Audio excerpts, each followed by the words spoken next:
오셨습니다. 반갑습니다. 환영합니다. 축복합니다. 하나님의 은혜로 휴가 잘 다녀왔습니다. 기도해 주셔서 감사합니다.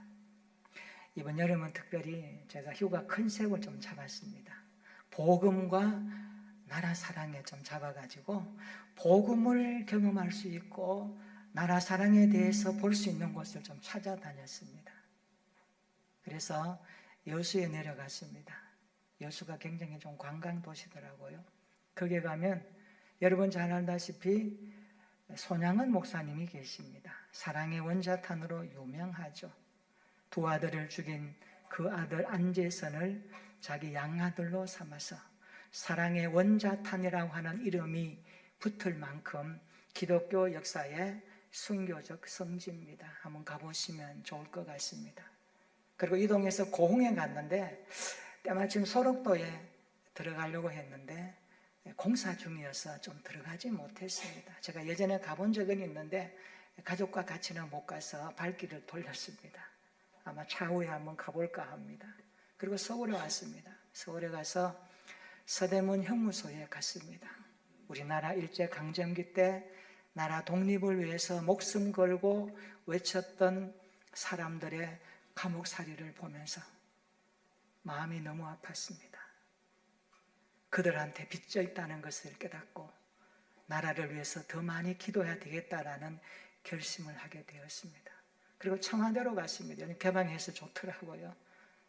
한국 근현대사의 대통령들이 집무하던 역사마다 그 현장들을 보면서 야, 청와대가 이제는 멀리 있는 것이 아니구나, 우리의 품속에 있구나 생각하면서 지금 정부와 앞으로의 나라를 위해서도 많이 기도해야 될 한국교회의 미션을 깨닫게 되었습니다.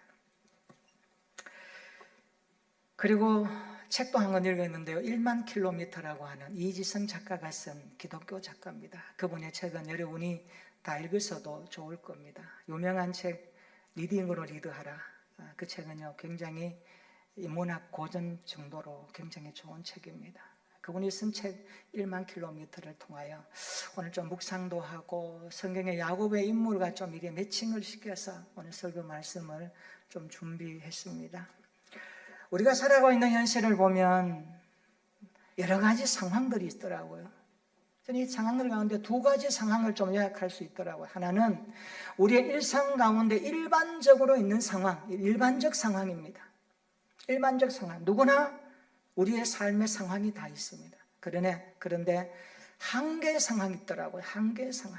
한계 상황은 우리의 힘으로 어찌할 수 없는 절벽과 같은 상황, 내 힘으로 막고 싶은데 안 되는 상황, 아무리 노력하고 수고해도 그 한계 상황의 힘을 극복할 수 없어서 넘어지고 쓰러지는 인생이 있더라는 겁니다. 성경을 찾아보면 이런 인물들이 참 많아요. 그런데 성경의 인물들은 일반적인 상황에도 처해 보았고 그리고 한계 상황에도 처해 보았지만 어떤 사람은 그 한계 상황을 극복하고 또 다른 삶의 도약으로 삼아가는 인생이 많았습니다. 오늘 그 중에 한 사람 야곱을 좀 만나보고자 합니다. 오늘 본문에 등장하는 야곱, 그의 상황을 좀 살펴보면서 우리의 현실과 좀 접목해 보고자 합니다. 야곱이 처한 한계 상황이 뭘까요? 제가 이렇게 접근하면 그동안 읽었던 성경에 대한 내용들이 여러분 머릿속에 좀 이렇게 스쳐 지나가면서 하나하나 이렇게 좀 연결해 주시면 좋겠습니다. 야곱은 형 에서의 발꿈치를 잡고 태어났다 그래서 이름이 야곱입니다. 남의 발꿈치를 잡고 나온 사람입니다. 형 에서의 힘이 장사죠. 그는 굉장한 전투적인 모습의 상징으로 그려집니다. 아버지 이삭의 지지를 받고 자랐던 사람이 에서입니다. 이에 야곱은 형 에서를 많이 시기하죠. 팥죽 한 그릇을 가지고 형 에서의 장자의 명분을 사고 싶었습니다. 어머니와 공모하고 아버지를 속이고 결국 그는 장자의 복을 가로챕니다. 형이 무서워서 도망가는데 외삼촌 라반의 집으로 도망갑니다. 그것도 20년 타향살이 했던 야곱입니다. 들판에서 베델에서 하나님을 만났지만 야곱은 변화되지 않습니다. 외삼촌 라반의 집으로 도망온 야곱은 어떻게 합니까? 라반에게 속아서 14년 동안 대리사의 노릇을 하면서 지내지 않습니까? 품삯도 제대로 받지 못하고 결국 자기 몫을 챙기기에 급급했습니다. 어찌됐든 야곱은 자기 힘으로 그래도 어느 정도 많은 부를 축적했습니다. 장자의 명분을 얻었습니다. 자녀도 얻었습니다. 속았지만 사랑하는 여인을 끝까지 자기 것으로 만드는 집착이 강한 모습으로 그는 어찌 보면 성공했다라고 할 수 있습니다. 자신의 힘으로 많은 것들을 모아서 이제는 고향으로 돌아와야 할 처지가 되었습니다. 자, 이런 야곱에게 오늘 성경은 한계 상황을 우리에게 좀 소개하고 있습니다. 고향으로 돌아가 형을 만나고 이제는 뭔가 좀 금유한양하는 그의 모습 앞에 형 에서가 마중 나옵니다. 기쁨으로 나오면 얼마나 좋을까요? 성경은 형 에서가 400명의 군사를 이끌고 나왔다라고 말합니다. 상식적으로 물어봅니다. 동생을 만나러 나오는 형이 400명의 군사를 이끌고 나올 수 있습니까? 여기는 뭔가 우리에게 던지는 메시지가 있는 거예요. 그냥 자랐구나. 동생 얼마나 기다렸는지 모른다. 형이 축복하면서 맞으면 얼마나 좋을까요? 그런데 사람 400명과 함께 나왔다는 것은 형 에서의 마음에 야곱을 향한 뭔가 좋지 못하는 감정이 있다는 것을 보여주고 있습니다. 질문해 봅니다. 형 에서가 400명 되는 군사를 이끌고 왜 나와야만 했을까요? 사랑하는 동생을 20년 동안 보지 못했는데 그토록 아꼈던 동생이라면 400명과 함께 나올 이유가 없지 않습니까? 400명을 데리고 마중 나온 형의 의도가 무엇일까요? 우리는 에서 이런 행동에 대해서 야곱의 반응을 통하여서 둘과의 관계를 좀 찾을 수가 있습니다. 여러분 성경 창세기 32장 7절 한번 보시기를 바랍니다. 거기에 보면 야곱이 형 에서가 400명의 군사를 이끌고 주인을 향하여 나옵니다 라고 하는 종의 이야기를 듣고 한 야곱의 반응을 창세기 32장 7절에 이렇게 기록합니다. 야곱이 심히 두렵고 답답하였더라 말씀합니다.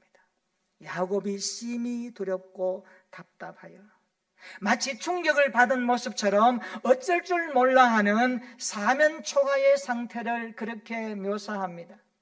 야곱은 본능적으로 보복의 두려움을 느꼈던 것입니다. 아직도 형에서 그는 야곱에게서 상처와 아픔을 가지고 있었습니다. 형이 가졌던 동생을 향한 마음이 뭘까요? 한마디로 요약하면 분노입니다. 분노. 내 거 다 뺏어가고 도망가고 20년 동안 형의 마음이 사그라들지 않는 겁니다. 여러분, 분노는요 굉장히 무서운 죄거든요. 분을 내어도 죄를 짓지 말라고 성경은 말합니다.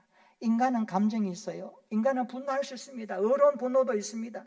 우리가 하나님 앞에서 이 분노하는 문제 사실 많이 경험하는 일상 아닙니까? 에서는 아직도 동생을 향한 분노하는 마음이 있었던 겁니다. 형의 복을 빼앗고 장자의 명분을 가로채어 외삼촌 집으로 도망갔던 동생을 향한 그의 분노입니다. 형 에서의 분노, 야곱은 본능적으로 그것을 보복의 두려움으로 느꼈던 겁니다. 그래서 32장 7절에 야곱은 심히 두렵고 떨었다라고 말합니다. 식은땀이 났겠죠. 형을 만나야 되는데 만날 수 없는 겁니다. 여러분 창세기 32장 11절에 두려웠던 야곱은 하나님 앞에 이렇게 기도합니다. 창세기 32장 11절입니다. 내가 주께 간구하오니 내 영의 손에서 에서의 손에서 나를 건져내시옵소서. 내가 그를 두려워함은 그가 와서 나와 내 처자들을 칠까 겁이 나기 때문입니다. 야곱의 심적 상태는 심히 두렵고 떨리는 상태에 있는 사실입니다. 야곱은 기도하지요. 기도하고 어떻게 합니까? 야곱은 인간적인 계략으로 형을 만날 준비를 합니다. 형에게 줄 뇌물을 준비합니다. 뇌물을 준비합니다. 양도 엄청납니다. 암염소, 순염소, 암양, 순양, 약대, 암소, 황소, 암나기 새끼 등 엄청난 뇌물을 준비하여 이것을 세 부류로 나눕니다. 첫 번째는 종들의 무리로 나누고, 두 번째는 레알을 앞세워서 그 다음 무리로, 마지막에는 라헬의 아내와 함께 무리로 지어서 형에게 보냅니다. 그리고 자기는 맨 뒤에 남아서 있고요. 그리고 모든 무리를 야복 나루를 건너게 하고 먼저 보냅니다. 이게 야곱의 계획이었습니다. 왜요? 그래, 형의 마음이 좀 사그라들까 봐, 형의 마음이 좀 풀릴 것을 기대하면서 그렇게 먼저 떠나보내는 겁니다. 그리고 오늘 야복나루 건너기 전에 야곱은 본문 24절에 이렇게 기록합니다. 야곱은 홀로 남았더니, 홀로 남은 야곱이라고 말씀합니다. 한번 생각해 봅시다. 여러분이 야곱 같으면 그 당시에 그 상황 가운데 무엇을 생각하겠습니까? 어떤 마음을 가지고 거기에 남아 있겠습니까? 밤이 찾아옵니다. 어떻게 그 밤을 지내시렵니까? 형에서의 분노의 칼을 차고 자신을 향해 달려오고 있는 그 상황 가운데 이러지도 못하고 저러지도 못하고 홀로 남아있는 야곱의 심적 상태를 한번 묵상해 보시기를 바랍니다. 내가 야곱이라면 어떻게 했을까? 우리가 성경을 들여다보니까 답이 나오지만 여러분, 성경을 읽을 때에 답만 보지 말고 그 현장 가운데 여러분 자신이 있다고 생각하면 여러분의 상태의 믿음이 점검되어지는 거거든요. 여러분 어떻게 하시겠어요? 그 밤에 홀로 남아있는 야곱입니다. 야곱의 상황은 사실 좋은 상황이 아닙니다. 그래서 오늘 한계 상황이라고 이름을 붙여보았습니다. 벽과 같은 형 앞에 맞닥뜨려 있고 건너서 가야 하는데 가지 못할 만큼 아파하고 있고 두려워하고 있고 마음이 굉장히 괴로워 있는 상태에서 야곱은 오늘 우리에게 어떤 행동을 통하여 우리에게 하나님의 메시지를 담아내고 있습니다. 우리의 삶의 한계 사항이 분명히 있습니다. 어떤 사람은 가족을 떠나보내며 내가 그토록 이루었던 모든 것들이 한순간에 날아가 버리고 내가 그토록 기도하면서 준비하고 가지려고 했던 모든 것들이 숲으로 돌아가 버리고, 어떤 분들 보면 신방하면요, 믿음 하나 가지고 돈 빌려줬다가 수억을 떼어내는, 그리고 아픈 사기를 당하는 모습도 있더라고요. 우리의 상황이 만만치 않습니다. 여러분의 삶의 주변 상황이 항상 좋던가요? 우리가 손을 내밀면 가질 수 있고 우리가 기도하면 응답되어서 하나님 이것입니다, 감사합니다라고 우리가 분명하게 그 내용들을 하나님 앞에 감사 찬송하며 늘 기뻐할 수 있던가요? 아닙니다. 기쁜 날도 있고 슬픈 날도 있고 아픈 날도 있고 병든 날도 있고 감사한 날도 있고 괴로워하는 날들이 있고, 이것이 인생사입니다. 오늘 야곱의 상황은 그런 상황 가운데서 어떻게 극복하는 모습을 보여줍니다. 오늘 본문을 통해서 몇 가지 우리에게 주시는 말씀에 귀를 기울이려고 합니다. 우리의 삶이 한계 상황에 접했을 때에 어떻게 극복할 수 있을까요? 첫 번째는요, 한계 상황은 하나님을 만나는 기회가 된다는 것을 받아들여야 합니다. 따라서 한계 상황은 하나님을 만나는 기회입니다. 믿으시기를 바랍니다. 성경에서 말씀하는 한계 상황을 통하여 하나님께서 역사하시고 그 한계 상황에 찾아오시는 하나님의 놀라운 일들을 우리에게 가르쳐주고 있습니다. 하나님은 한계 상황에 찬 야곱에게 찾아오십니다. 그리고 어떻게 합니까? 시름을 걸어오십니다. 야곱에게 절대적인 시간이 온 것입니다. 이 시름에서 야곱은 허벅지 관절이 부러집니다. 절체절명의 위기를 당합니다. 앞에는 에서라는 큰 벽이 있고 자신은 허벅지 관절이 부러지는 절뚝거릴 수밖에 없는 상황을 또 맞이합니다. 그러면서 오늘 본문에서 그 사람, 어떤 사람이라고 표현합니다. 야곱에게 시름을 걸어왔던 그가 누구일까요? 그 사람이 누구일까요? 30절에 보면 야곱은 그 사람에 대해서 이렇게 표현합니다. 그는 하나님이었다라고 말합니다. 하나님이 야곱을 찾아오신 겁니다. 야곱은 한계 상황에 처했을 때 하나님과 씨름하면서 그 밤을 지새웁니다. 저는 우리 모든 성도들이 경우는 다르지만 강약은 다르지만 내가 느끼는 주관적인 때로는 한계 상황이라고 생각되어지면 그 시간에 우리도 야곱처럼 하나님을 향하여 기도하면서 씨름했으면 좋겠습니다. 하나님을 붙들고 말씀 붙들고 기도하며 처절한 몸부림으로 그 한계 상황을 극복했으면 좋겠습니다. 하나님, 나의 상황이 이렇습니다. 내 삶이 이렇습니다. 주여 나를 불쌍히 여겨주시고 이 한계 상황 가운데 주님 말씀하시고 찾아오셔서 이것을 극복할 수 있는 힘을 달라라고 우리도 기도하는 씨름의 사람이 되었으면 좋겠습니다. 26절 한번 보십시오. 그가 말합니다. 날이 새려하니 나로 가게 하라 하니까 야곱이 말합니다. 아닙니다. 당신이 나를 축복하지 아니하면 가게 하지 않겠습니다. 뭘 말합니까? 끈질긴 야곱의 뿌뜸 아닙니까? 야곱은 그 사람 놓으면 안 돼요. 당신이 나에게 실은 걸어왔고 내 환도뼈가 지금 부러졌고 나는 지금 더 어려운 상황에 처해 있습니다. 지금 여기서 당신이 떠나버리면 내 인생 아무것도 안 됩니다. 그러니 당신을 내가 놓을 수 없습니다. 기도가 뭘까요? 기도는 예수 이름으로 하나님을 붙드는 겁니다. 기도는 예수 이름으로 주님의 말씀을 붙드는 겁니다. 그곳에 역사하는 하나님을 갈망하는 겁니다. 여러분의 기도 속에 이런 갈망과 하나님을 향한 놀라우신 여러분의 소망이 담아졌으면 좋겠습니다. 야곱은 하나님을 향하여 몸부림칩니다. 당신이 가면 나는 어떠합니까? 내게 축복해 주십시오. 이 말이 뭘까요? 내 상황을 당신이 좀 간섭하셔서 이길 수 있는 힘을 주시든지 좀 삶의 환경들을 변화시켜 주시든지 당신이 개입하셔서 이 문제 앞에 역사해 주셔야 내가 당신을 놓을 수 있습니다. 그렇지 않고는 내가 당신을 놓을 수 없습니다. 26절에 말씀하죠. 당신이 내게 축복하지 아니하면 가게 하지 아니하겠나이다. 이 말씀이 주는 메시지가 무엇일까요? 그만큼 야곱의 상황이 한계 상황이었으며 절박했다는 것을 보여주지 않습니까?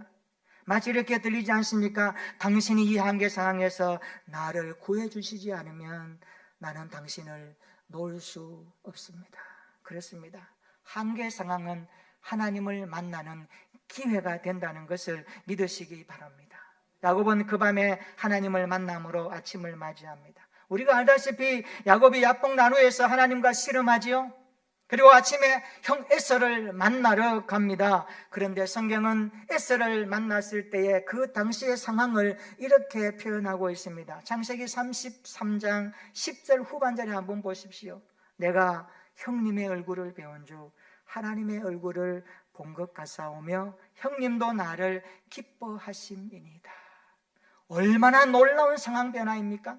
두려웠던 형을 하나님의 얼굴처럼 보는 야곱의 심적 상태가 어디서 왔습니까? 그것은 한계 상황에 찾아오시는 하나님을 대면하여 만났기 때문입니다. 우리가 한계 상황이라고 하는 어려움의 문제 앞에 봉착할 때에 그리스도인들이 해야 될 첫 번째는 바로 이겁니다. 이 상황 속에 개입하시는 하나님을 나는 믿는다. 이 상황 가운데 찾아오셔서 나를 만지시고 나의 마음의 두려움을 떠나보내게 하시고 하나님이 주시는 놀라운 역사를 나는 기대한다. 거기서부터 출발하시면 좋겠습니다. 믿음은 기대입니다. 믿음은 바라봄입니다. 믿음은 주님을 향하여서 간절한 소망으로 나가는 여러분의 액션입니다. 우리의 믿음의 기도가 이런 삶을 향하여 나아가기를 소망합니다. 두려웠던 상황 가운데 하나님이 찾아오심으로 야곱의 심적 상태가 평안의 마음으로 바꾸어졌음을 압니다. 제가 앞에서 소개했지만 1만 킬로미터 나는 책에 보면요, 북한 탈북자들의 탈북 로드를 5년 동안 이 작가가 따라다니면서 목숨 건 여정을 살피면서 쓴 기록입니다. 중국을 가고 라오스, 캄보디아, 베트남, 태국을 거쳐서 한국에 들어오기까지 그 거리가 1만 킬로미터라고 해서 제목을 1만 킬로라고 붙였습니다. 한번 읽어보시면 우리 북한을 향한 우리의 기도 제목이 좀 더 디테일하게 나올 것으로 기대합니다. 저는 이 책 읽고 나서 매일 기도합니다. 하나님, 오늘도 북한을 탈북하여 자유의 향을 향해 탈북하는 저들의 길 가운데 하나님께서 동행하여 주옵소서.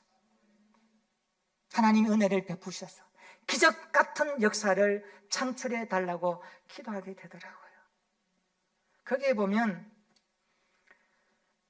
할머니 한 분의 이야기도 소개합니다. 이분이 처녀 때 신의주 고향에서 도망쳐서, 그것도 중국까지 나흘에 걸쳐서 도망을 쳐서 중국에서 이렇게 살았는데, 그래서 이 작가를 만나서 이야기하는 내용 가운데 이 할머니가 한 이야기를 합니다. 작가님, 제가 젊을 때에 중국으로 탈북할 때 그 나흘 동안의 여정 가운데 목숨 건 일이 있었습니다.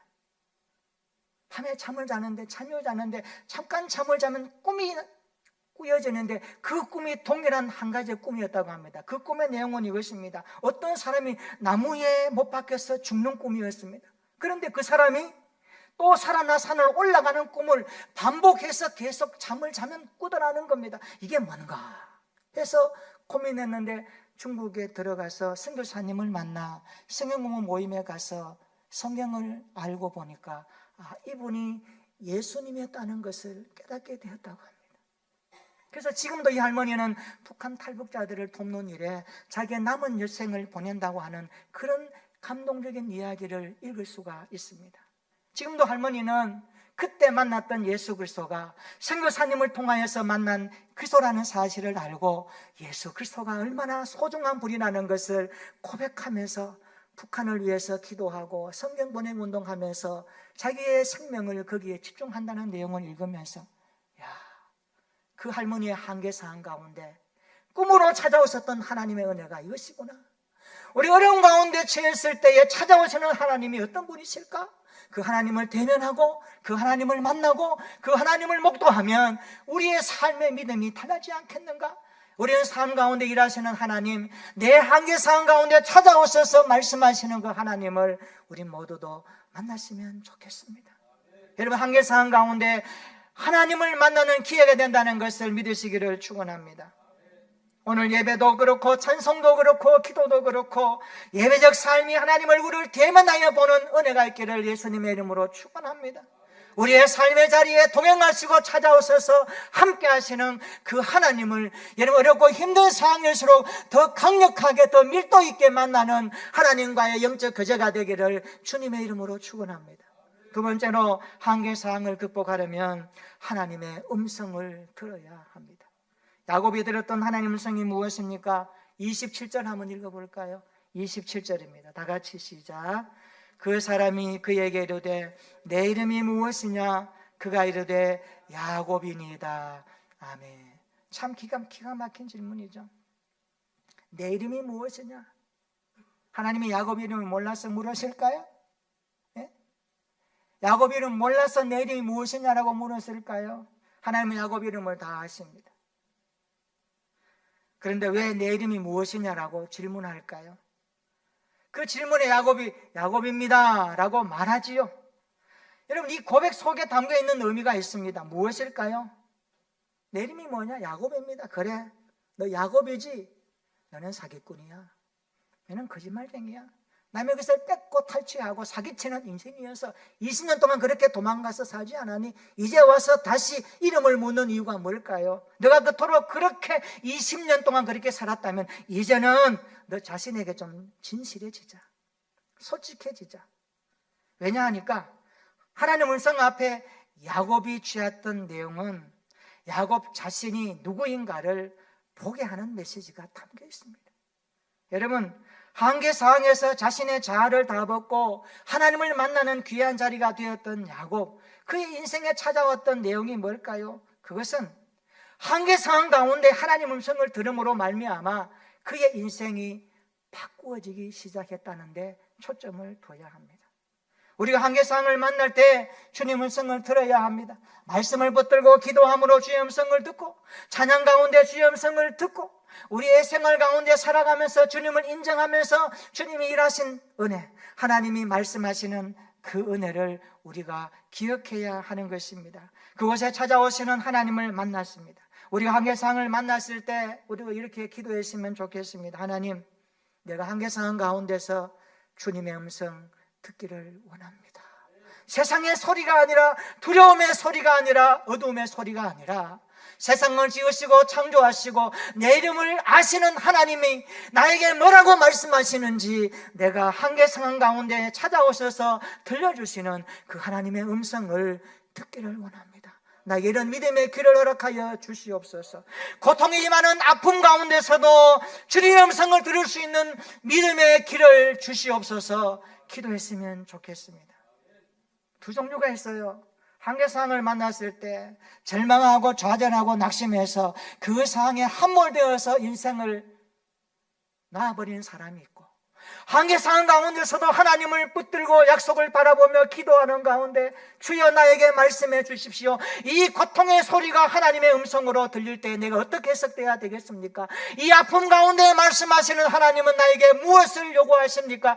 그 음성 듣기를 원합니다. 나에게 그런 사람에게 하나님이 가만히 계실까요?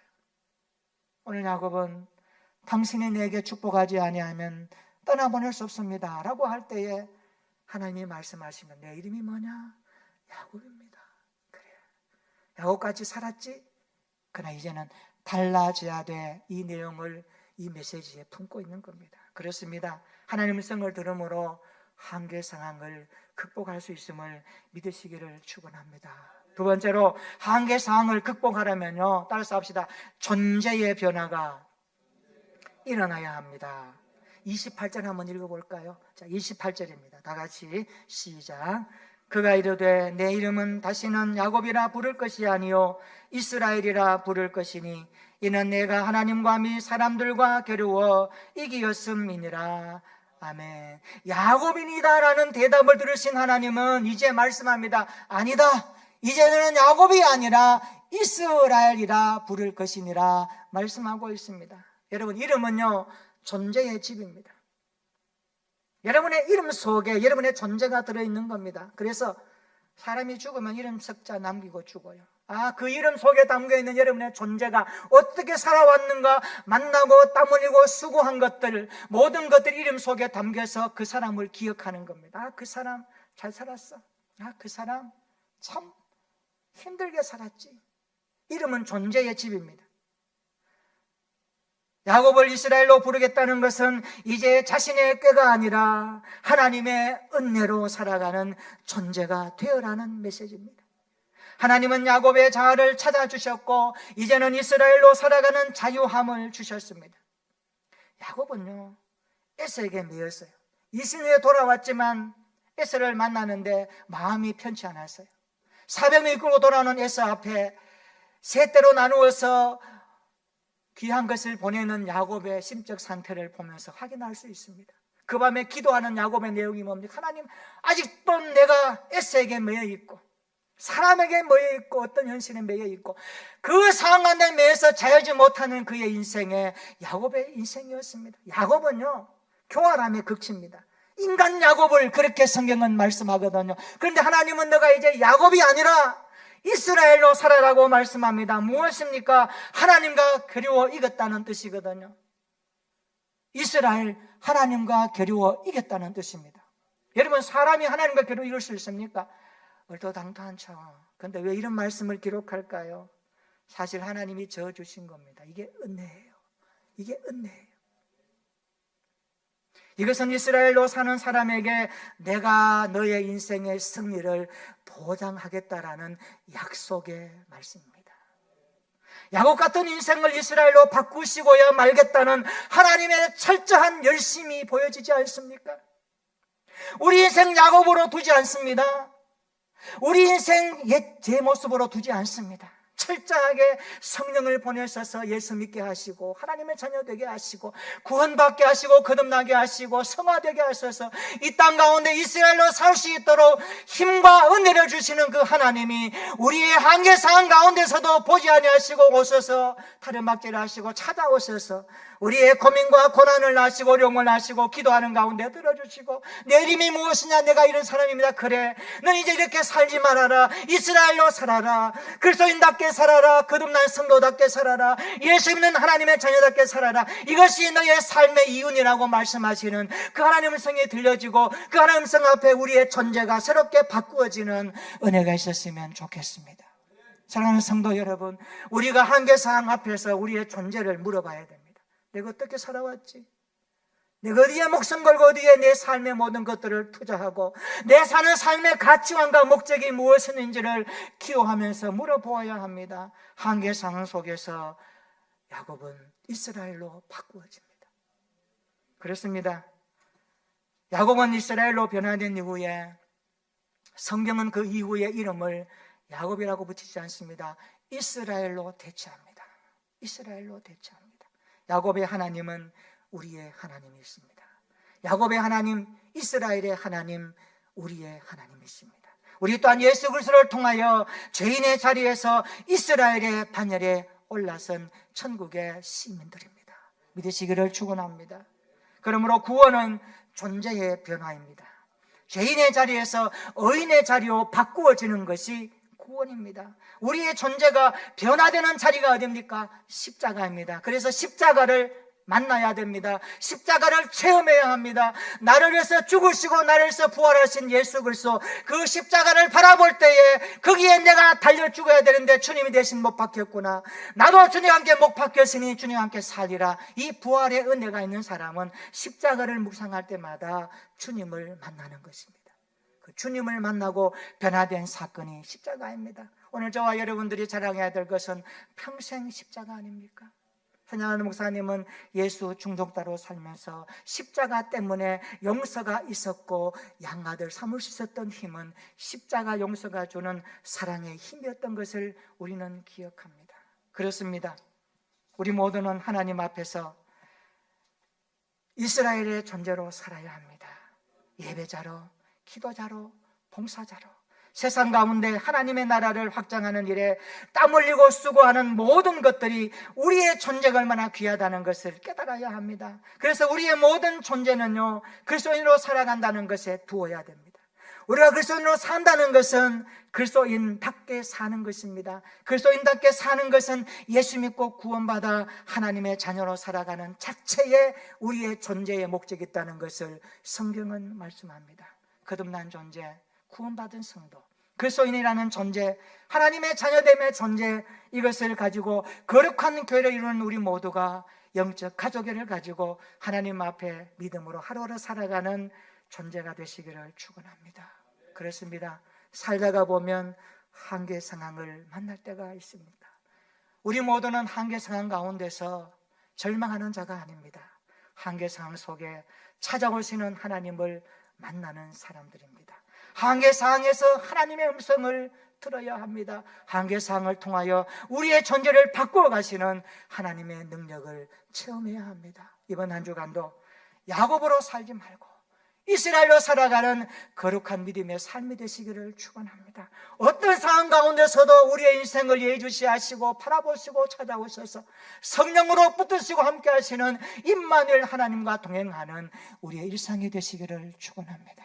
한계 상황 가운데서도 오늘 말씀을 붙들고 하나님을 만나 그 음성 앞에 고백하며 우리의 존재가 거듭난 하나님의 거룩한 백성임을 기억하면서 우리가 만나는 사람, 추구하는 일상, 내 삶의 목적이 하나님의 영광을 담아내는 거룩한 존재 방식으로 살아 이 땅 가운데 야곱으로 살지 말고 이스라엘로 살면서 주님의 풍성한 은혜를 누리는 저와 여러분들의 한 주간이 되시기를 예수님의 이름으로 축원합니다. 아멘.